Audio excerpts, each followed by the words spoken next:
पूर्ण आता question number 7. Sapre and Atre are partners sharing profit and losses equally. त्यांचा profit and loss equally ते distribute करतात.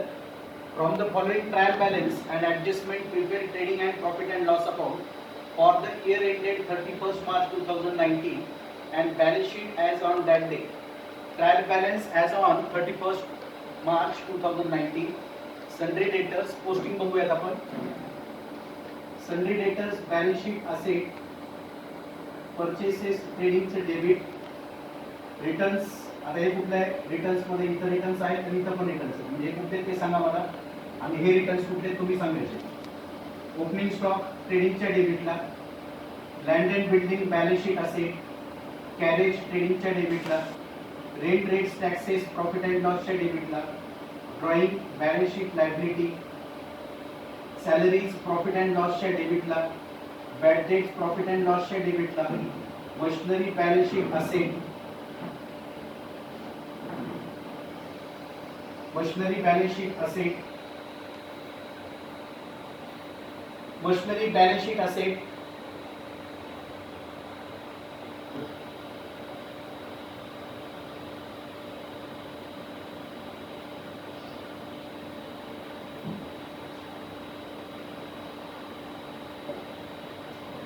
सॅलरीज प्रॉफिट अँड लॉसच्या डेबिटला, बॅड डेट्स प्रॉफिट अँड लॉसच्या डेबिटला, machinery balance sheet asset, advertisement profit and loss debit side, provident fund investment balance sheet asset side.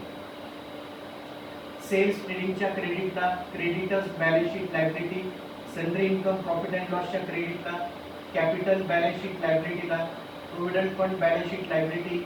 हे return तुम्हाला सांगायचे काय ते. Commission pre received profit and लॉसच्या क्रेडिटला, आरडीडी प्रॉफिट अँड लॉसच्या क्रेडिटला. ही झाली पोस्टिंग. ऍडजस्टमेंट नंबर फर्स्ट बघा. ऍडजस्टमेंट नंबर फर्स्ट मध्ये काय दिलंय? पहिली adjustment as usual closing stock. Closing स्टॉकचा काय पहिला इफेक्ट? ट्रेडिंगच्या क्रेडिटला, बॅलन्स शीटच्या असेटला. क्लोजिंग स्टॉकचा काय इफेक्ट आहे? ट्रेडिंगच्या क्रेडिटला, बॅलन्स शीटच्या असेटला. क्लोजिंग स्टॉकचा काय इफेक्ट आहे? ट्रेडिंगच्या क्रेडिटला, बॅलन्स शीटच्या असेटला. दुसरी ऍडजस्टमेंट काय? Depreciate land and building 5% and machinery at 10%. Depreciate land and building at 5%, machinery at 10%. म्हणजे प्रॉफिट अँड लॉसच्या डेबिट साईडला, बॅलन्स शीटच्या असेटमधनं लेस. पहिला इफेक्ट काय करणार? प्रॉफिट अँड लॉसच्या डेबिटला. दुसरा इफेक्ट बॅलन्स शीटच्या असेटमधनं लेस. नेक्स्ट आहे create provision for bad debts, bad and doubtful debts at 5% on sundry debtors and write off ₹1000 for bad debts. आता याच्यात नवीन कन्सेप्ट आलेला आहे. राईट ऑफ म्हणजे काय? राईट ऑफ म्हणजे कट करायचंय, राईट ऑफ म्हणजे शिफ्ट डिलीट करायचंय, राईट ऑफ म्हणजे पुन्हा ते बुक्स ऑफ अकाउंट्स मध्ये दिसलं नाही पाहिजे, म्हणजे राईट ऑफ करणं. याचा इफेक्ट बघा प्रॉफिट अँड लॉसच्या डेबिट साईडला या.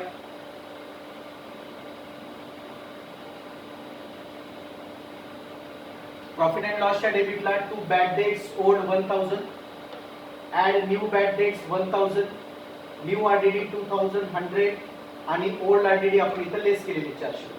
म्हणजे जे आपण ऍड करतोय लेस इथं to bad debts old, to bad debts new 1000, new RDD किती आहे 2100 आणि ओल्ड आरडीडी किती आहे 400. बॅलन्स शीटच्या असेटला या. बॅलन्स शीटच्या असेटला तुम्हाला तिथं काय लेस केले बघा. डिप्रिसिएशन बॅड डेट्स डेटर्स मधनं 40,000, अनरेकॉर्डेडचे ऍडजस्टमेंट आहे 3,000, 40 + 3 43,000. 43,000 मध्ये new RDD new bad debt जे ते 1000 लेस केले. हे राईट ऑफ करणं म्हणजे हा इफेक्ट. राईट ऑफ म्हणजे नवीन बुक्स ऑफ अकाउंट्स म्हणजे बॅलन्स शीटच्या असेटमध्ये ते दिसलं नाही पाहिजे. म्हणजे 43,000 - 1,000 उरले किती? 42,000 आणि 42,000 वरती 5% आढळली. नीट कन्सेप्ट नीट समजून घ्या. 40,000 चे डेटर्स, अनरेकॉर्डेड सेल्स 3,000, 40 आणि 3 43,000. 43,000 मध्ये बॅड डेट्स न्यू ते 1,000 रुपये लेस केले. 43 - 1 42, 42,000 वरती 5% म्हणजे 2100. म्हणजे किती व्हॅल्यू झाली? 39,900. राईट ऑफ म्हणजे मिटून टाकणे, राईट ऑफ म्हणजे शिफ्ट डिलीट करणे, राईट ऑफ म्हणजे नवीन बुक्स ऑफ अकाउंट्स मध्ये बॅड डेट्स न दिसणे. किंवा कुठलाही राईट ऑफ जर समजा उद्या म्हणलं write off wages, write off depreciation, write off insurance, तर नवीन बुक्स ऑफ अकाउंट्स मध्ये ते दिसलं नाही पाहिजे. कळालं? Next adjustment goods worth ₹3,000 were sold. आता जी एंट्री केली ती 3000 रुपयाचा आपण सेल केलेला आहे पण त्याची एंट्री केली नव्हती. अनरेकॉर्डेड सेल्स. अनरेकॉर्डेड सेल्सचा पहिला इफेक्ट सेल्स मध्ये ऍड करायचा आहे. सेल्स मध्ये अनरेकॉर्डेड सेल्स ऍड आणि बॅड डेट्स मध्ये आपण इफेक्ट बघितला डेटर्स मध्ये. कळतंय? Next outstanding carriage. Outstanding carriage rupees किती आहे? 500. आउटस्टँडिंग एक्सपेन्सेसचा काय इफेक्ट देतो आपण? ऍड आणि बॅलन्स शीट लायबिलिटी. कॅरेज कुठे दिलेले बघा? कॅरेज इथं दिलेलं आहे. आउटस्टँडिंग कॅरेज किती आहे? 500. आउटस्टँडिंग कॅरेज 1200 मध्ये आउटस्टँडिंग कॅरेज 500. 1200 प्लस 500 1700. आउटस्टँडिंग कॅरेजचा दुसरा इफेक्ट कुठे? बॅलन्स शीटच्या लायबिलिटीला. बघा बॅलन्स शीटच्या लायबिलिटीला 500 रुपये आले का आउटस्टँडिंग? आउटस्टँडिंग कॅरेज 500 रुपये दिसते. Outstanding carriage. आउटस्टँडिंग एक्सपेन्सेस मध्ये carriage 500. Next adjustment.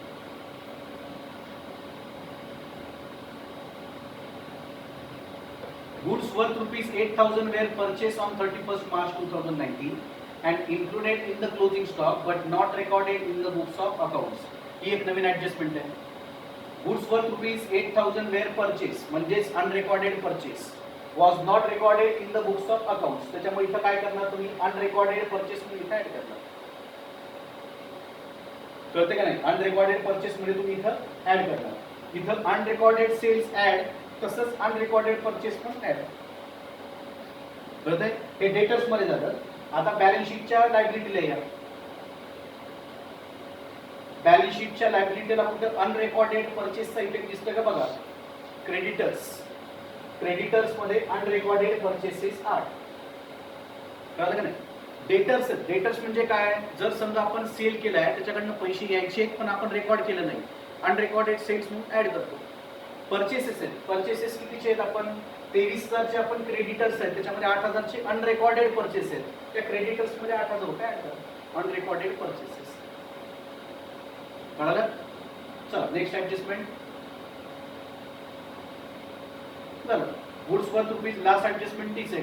Goods worth rupees 8,000 were purchase on 31st March 2019 and included in the closing stock but not recorded in the books of accounts. पहिला effect ट्रेडिंगच्या डेबिटला purchases मध्ये add करा. दुसरा effect creditors मध्ये add करा. आता याच्यामध्ये डिप्रिसिएशन कॅल्क्युलेट करत असताना ट्रायल बॅलन्स मध्ये एकदा या.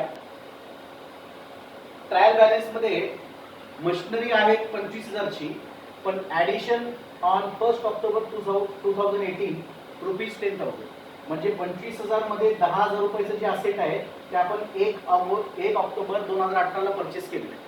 म्हणजे एक असेट अशी आहे 10,000ची ज्याचं कॅल्क्युलेशन डिप्रिसिएशनचं येणार 6 महिने. बघा डिप्रिसिएशन घ्या. प्रॉफिट अँड लॉसच्या डेबिट साईडला या. प्रॉफिट अँड लॉसच्या डेबिट साईडला depreciation on plant and machinery किती आहे? 2,000 रुपये. हे 2,000 रुपये कसं आलं तर 15,000 वरती 10% म्हणजे किती झालं? 1,500 आणि 5,000 वरती 10% पण किती महिन्यासाठी? 6 महिन्यासाठी. म्हणजे ते किती रुपये येणार? 500 रुपये. असं 2,000 रुपये त्याचं डिप्रिसिएशन. कळलं का नाही कळलं? बघा पुन्हा एकदा प्लांट अँड मशिनरीची व्हॅल्यू बघा. प्लांट अँड मशिनरीची व्हॅल्यू आहे 25,000 आणि ऍडजस्टमेंट मध्ये या डिप्रिसिएशन किती पर्सेंट आहे? Depreciation at machinery 10%. म्हणजे 25 मध्ये दोन कॅल्क्युलेशन आहेत. एक 15,000 आणि दुसरा आहे 10,000. 15,000 वरती 10% स्ट्रेट फॉरवर्ड कारण ती वर्षभरात यूज केली. हे किती आहे? 1,500 आणि 10,000 गुणिले 10 भागिले 100 हे किती महिने यूज केले आपण? 6 महिने.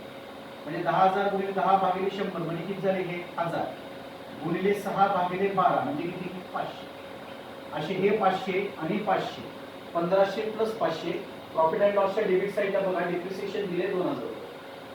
प्रॉफिट अँड लॉसच्या डेबिट साईडला to depreciation on plant and machinery 2,000 रुपये. ते कसं ते कळालं? ते 2,000 रुपये आणि बॅलन्स शीटच्या असेट मधनं आपण जसं डिप्रिसिएशन लेस करतो तसं बॅलन्स शीटच्या असेट मधनं 2,000 रुपये लेस केले. Plant and machinery 25,000 less depreciation 2,000. 25 minus 2 23. कळालं? हा झाला क्वेश्चन नंबर 7. याच्यामध्ये दोन ऍडजस्टमेंट व्यवस्थित थोड्याशा वेगळ्या वाटल्या. राईट ऑफ म्हणजे जिथं तुमची वहीची मार्जिन आहे वरती हेडिंग मध्ये लिहून घ्या. राईट ऑफ म्हणजे मिटून टाकणे. राईट ऑफ म्हणजे शिफ्ट डिलीट करणे.